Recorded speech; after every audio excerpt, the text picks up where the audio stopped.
Tables, tables, tables. There's a lot of different financial models out there where they're doing sum ifs and they're pulling this and that from this tab to the other tab. But the bottom line is that they're not in control of their data. They're in control of their formula system that travels across 15 tabs. What you want to do is be able to get this into a table like a database. So let's start right away by just clicking within the data set and hit Control T. It automatically knows the range if you're within the data. It also sees that you've got headers, so it automatically clicks this. If there was a missing name here, then this would be unchecked and you'd have to say yes, still want it, but then it would automatically name it. Now you hit OK, and now you've got all your data in a table. It's beautiful because you can reference it anywhere, anytime, at any spreadsheet, anytime you want. So if you're out here outside the table, you'll see your headers up here are all pretty much standard, but if you click in the table, you get this extra table design. The beauty of this is you can change the table name. In this case, we're going to call sales. Now that you've got it in a table, everything in here is referenced to any other financial model you want to reference it to simply by doing formulas. For example, if you wanted to sum up the total amount of column H sales amount, you would just type in equals sum like you normally do. And then as soon as you start typing in the table name, because you want to say it's in this table, you'll see it's right there. Bam, at the top, pulls in. You can either click it. I always hit tab, left square bracket. You'll have to get used to this, but once you do, it's powerful. Bam, look, there's all your column headers. And all you want is the sales amount. Close the bracket, close the parenthesis. There's your answer. You're done. You can put this anywhere you want in any other financial model. That's the power of it. Okay, best practices, you'll hear me talk about this a lot, is first put your subtotals at the top. Subtotals, because when you're filtering, you get the answer. If you just use sum, the answer will always be the same no matter what you do with the filters. But if you use the formula subtotal 9, now the other thing too is if I start slowly moving up on this column name, it turns black. I click on it, it automatically references it, and I hit enter. And now this is a subtotal no matter which way I go. So if I say I want to see what my totals for televisions, I can just click here.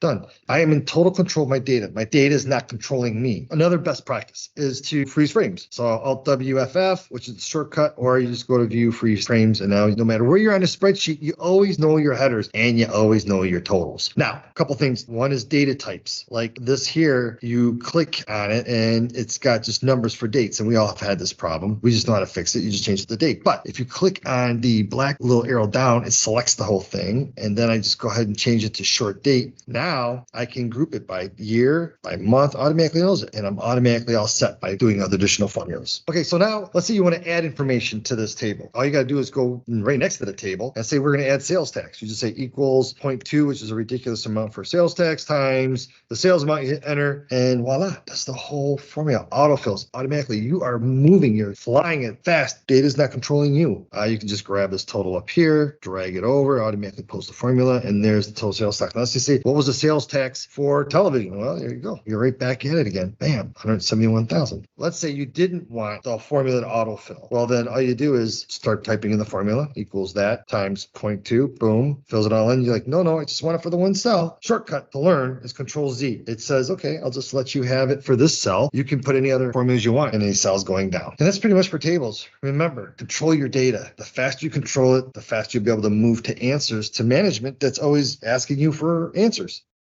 Good luck.